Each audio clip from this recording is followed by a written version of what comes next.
Assalamualaikum warahmatullahi wabarakatuh. Apa kabarnya teman-teman? Alhamdulillah hari ini kita berjumpa kembali dengan Bu Guru.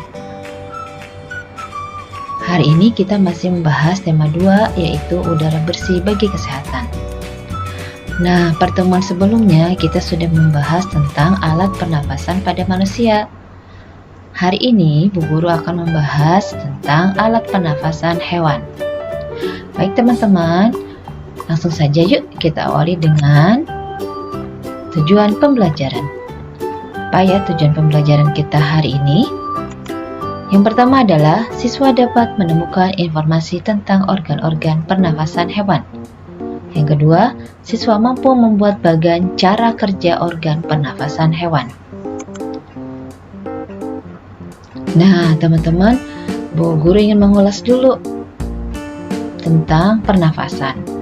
Sama seperti halnya pada manusia, maka pernafasan pada hewan adalah proses menghirup oksigen serta mengeluarkan karbon dioksida dan uap air melalui alat pernafasan. Baik teman-teman, kita bahas ya organ pernafasan hewan. Yang akan kita bahas pada hari ini adalah organ pernapasan hewan cacing, kemudian serangga, selanjutnya adalah ikan, kemudian ada katak, lalu ular, selanjutnya burung, dan yang terakhir adalah kuda.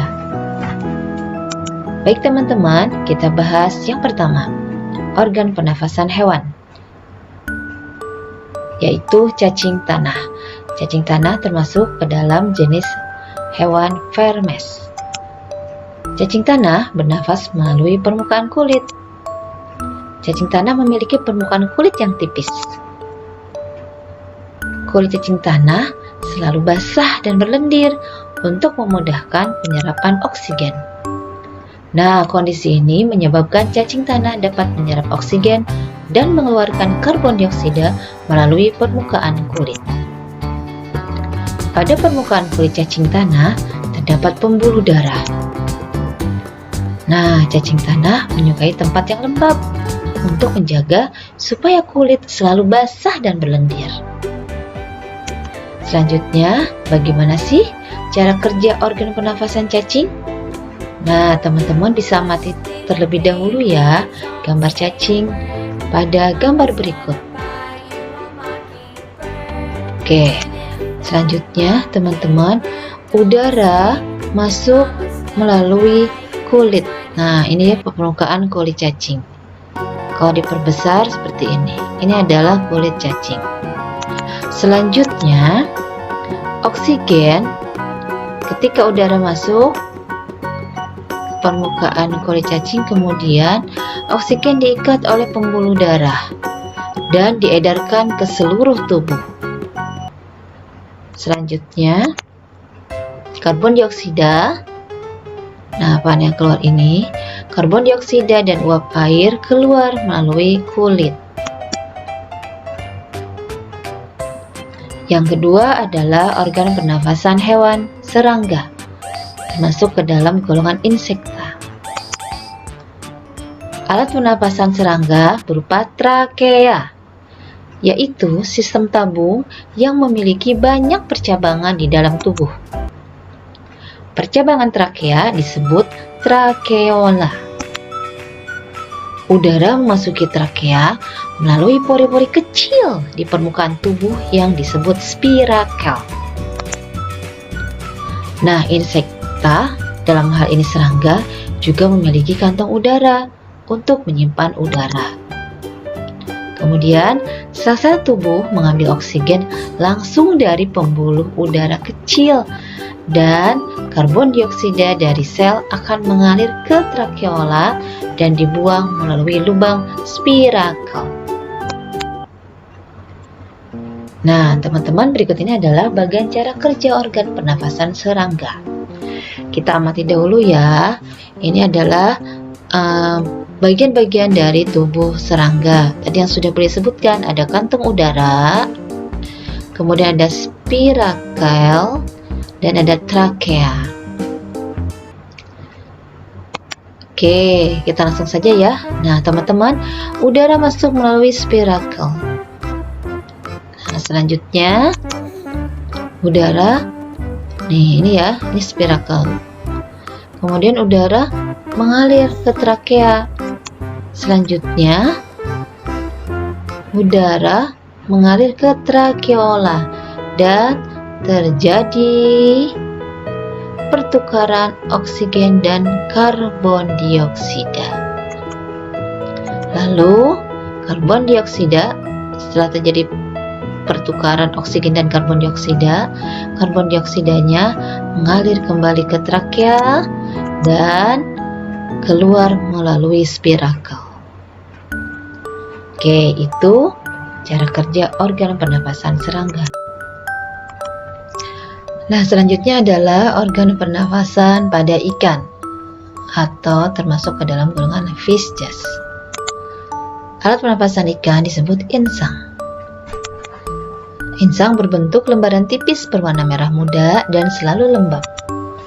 Pada insang terdapat pembuluh darah halus yang dapat menyerap oksigen yang terkandung dalam air dan melepaskan karbon dioksida dari darah. Insang terdapat tepat di belakang rongga mulut pada kedua sisi kepala ikan. Insang dilindungi selaput atau rangka yang disebut tutup insang atau operkulum. Insang berfungsi sebagai alat pengeluaran garam dan penyaring makanan. Mulut ikan dan insang bekerja secara bersama-sama. Nah, bagaimana sih cara kerja organ pernafasan ikan? Oke, teman-teman, kalian bisa amati gambar yang ada di layar. Ya, ini adalah bagian mulut ikan, kemudian ada rahang-rahangnya, kemudian ada insang yang berwarna merah, kemudian ada tutup insang sebelah kiri dan kanan. Yang warna biru ini adalah aliran air. Oke, kita mulai saja ya. Ketika mulut ikan terbuka, maka dinding-dinding mulut mengembang bersamaan. Tutup insang menutup. Hal ini mengakibatkan air terisap masuk. Nah, selanjutnya rongga mulut menjadi menyempit dan mulut menutup.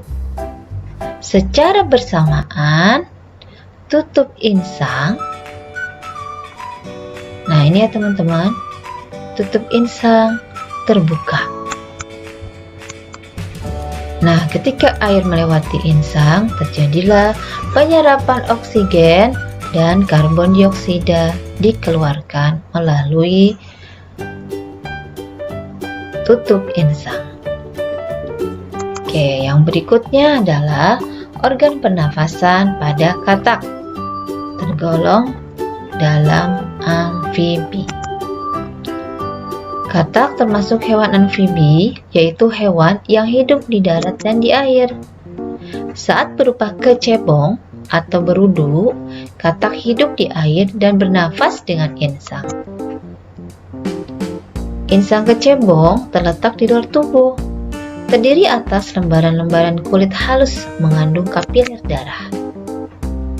Nah, pada saat katak dewasa, alat pernafasannya menggunakan paru-paru dan permukaan kulit.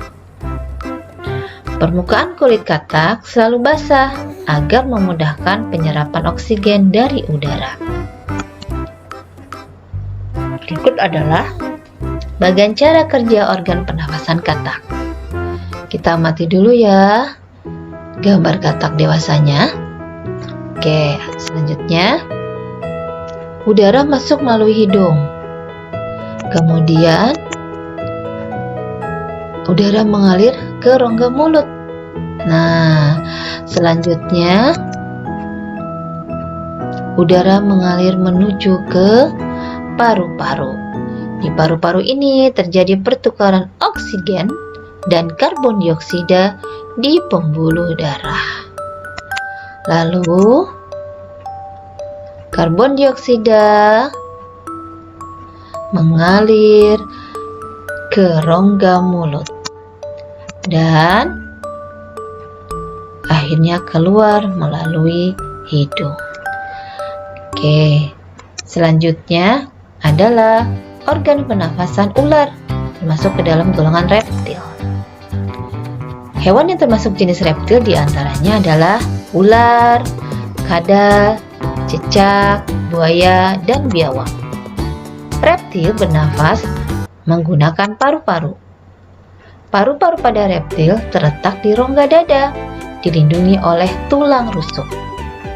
Pada reptil yang sering berkubang di air seperti buaya, lubang hidungnya dapat ditutup selama menyelam sehingga air tidak akan masuk ke dalam paru-paru. Nah, di sini kita akan melihat cara kerja organ pernafasan ular. Ketika udara masuk melalui hidung, maka selanjutnya adalah udara masuk ke tenggorokan. Lalu udara mengalir menuju paru-paru. Terjadilah pertukaran oksigen dan karbon dioksida di pembuluh darah. Lalu karbon dioksida mengalir ke tenggorokan dan akhirnya keluar melalui hidung. Berikut adalah organ pernafasan burung atau golongan Aves. Burung bernapas dengan paru-paru. Paru-paru terletak di dalam rongga dada. Nah, teman-teman, burung memiliki kantong udara yang berfungsi: satu, tempat penyimpan udara. Yang kedua, membantu burung saat terbang. Ketiga, membantu mencegah hilangnya panas tubuh yang terlalu besar. Yang keempat, memperkeras suara. Masya Allah, subhanallah ya, maha besar Allah. Begitu lengkapnya menciptakan alat pernafasan pada hewan. Pada burung saja, ada beberapa organ yang memiliki fungsi yang banyak. Lanjutkan ya. Nah, selanjutnya, burung menghirup udara sebanyak-banyaknya saat tidak terbang. Jadi saat tidak terbang, dia akan menghirup udara sebanyak-banyaknya dan menyimpannya di kantong udara. Nah, berikut adalah cara kerja organ pernafasan burung. Kita amati ya gambarnya, teman-teman. Nah, udara masuk melalui hidung. Selanjutnya, ini ya teman-teman gambarnya. Selanjutnya adalah udara mengalir ke trakea.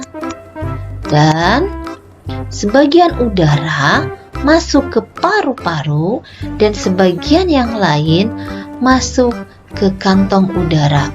Kantong udaranya ada kantong udara anterior dan kantong udara posterior. Lalu, apa yang terjadi? Terjadi pertukaran oksigen dan karbon dioksida di pembuluh darah di paru-paru. Kemudian, karbon dioksida dikeluarkan mengalir ke trakea dan keluar melalui hidung. Terakhir adalah organ pernapasan pada mamalia yang diwakili oleh kuda. Nah, mamalia adalah jenis hewan yang menyusui anaknya. Mamalia ada dua jenis, ada mamalia darat dan ada mamalia air. Mamalia darat misalnya ada kambing, kuda, sapi, dan kerbau. Nah, masing-masing memiliki alat pernapasan yang terdiri dari hidung, pangkal tenggorokan, batang tenggorokan, dan paru-paru. Yang berikutnya adalah mamalia air.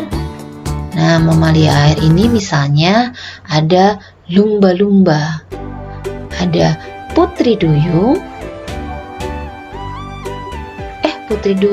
ikan duyung ya teman-teman. Selanjutnya adalah ada ikan paus. Nah, pada mamalia air ini hidungnya dilengkapi oleh katup. Masya Allah, subhanallah ya. Nah, ternyata teman-teman, katup ini ketika menyelam, dia akan tertutup. Nah, tapi saat muncul di permukaan, maka katupnya akan terbuka.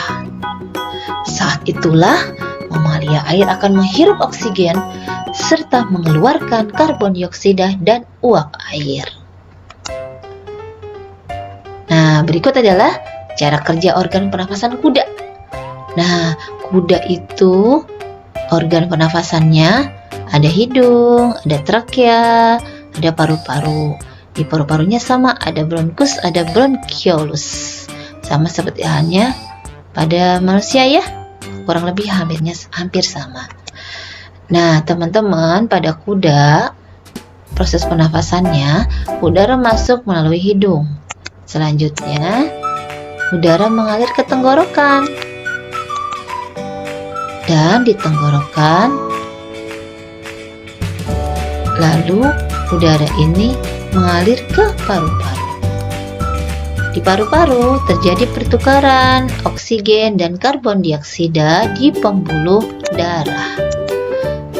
Lalu karbon dioksida akan mengalir ke tenggorokan dan keluar melalui hidung. Nah, teman-teman, jadi kesimpulannya adalah dari apa yang sudah kita bahas dari awal, dari yang pertama yaitu cacing, maka setiap hewan atau binatang memiliki organ pernafasan berbeda-beda. Pada cacing, organ pernafasannya adalah menggunakan kulit. Kemudian pada serangga menggunakan trakea. Sedangkan pada ikan menggunakan insang. Dan pada katak menggunakan kulit dan paru-paru. Lalu ular, alat pernafasannya adalah paru-paru. Sedangkan burung, nah kalau burung ada kantong udara dan paru-paru. Dan terakhir adalah kuda. Kuda memiliki alat pernafasan paru-paru. Baik teman-teman, demikian yang Bu Guru sampaikan untuk hari ini. Nah, Bu Guru sudah mempersiapkan lembar kerja. Apa ya lembar kerjanya? Kalian diminta untuk mengerjakan latihan soal agar dapat mengingat kembali materi yang Bu Guru sampaikan. Soalnya terlampir ya. Nah, soalnya dikerjakan di buku tulis, kemudian hasil tugasnya tidak diupload. Tapi minggu depan akan diberi kunci jawaban dan dikoreksi mandiri. Semangat ya! Alhamdulillah, selesai sudah pembelajaran tentang alat pernapasan hewan. Semoga apa yang kita pelajari memberikan banyak hikmah, khususnya agar kita semakin bertakwa dan semakin mensyukuri apa yang telah Allah ciptakan. Terima kasih teman-teman atas perhatiannya. Boleh ditutup dengan Alhamdulillahirrabbilalamin. Assalamualaikum warahmatullahi wabarakatuh.